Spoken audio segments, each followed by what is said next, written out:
ਸਭ ਦਾ ਹੈ। ਨਾਨਕ ਤਾਂ ਸਭ ਦਾ ਹੈ। ਬੁੱਲੇ ਵਾਰਸ ਤੇ ਫਰੀਦ ਵਾਂਗੂ ਸਭ ਦੇ ਦਿਲਾਂ ਦਾ ਦਰਦੀ ਹੈ।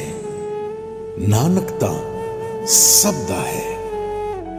ਉਹ ਜੋ ਮਜ਼ਹਬਾਂ, ਰੰਗਾਂ ਤੇ ਨਸਲਾਂ ਦੇ ਖਾਨਿਆਂ 'ਚ ਵੰਡ ਕੇ ਰੱਬ ਦੇ ਬੰਦਿਆਂ ਨੂੰ ਨਹੀਂ ਵੇਖਦਾ, ਜੋ ਅਮਨ, ਆਸ਼ਤੀ ਤੇ ਮੁਹੱਬਤ ਦਾ ਪਿਆੰਬਰ ਹੈ, ਜਿਸ ਜ਼ਖਮਾਂ ਉੱਤੇ ਮਰਮਾਂ ਰੱਖੀਆਂ, ਜਿਸ ਦੁੱਖਾਂ ਦਾ ਭਾਰ ਵਡਾਉਣਾ ਦੱਸਿਆ, ਜਿਹੜਾ ਸੇਵਕ ਹਰ ਦਿਲ ਵਿੱਚ ਵਸਿਆ, ਉਹ ਨਾਨਕ ਤਾਂ ਸਭ ਦਾ ਹੈ।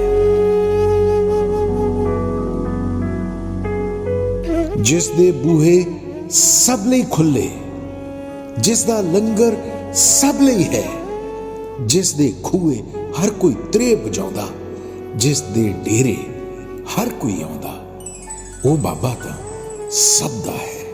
ਉਹ ਬਾਬਾ ਤਾਂ ਸਭ ਦਾ ਹੈ।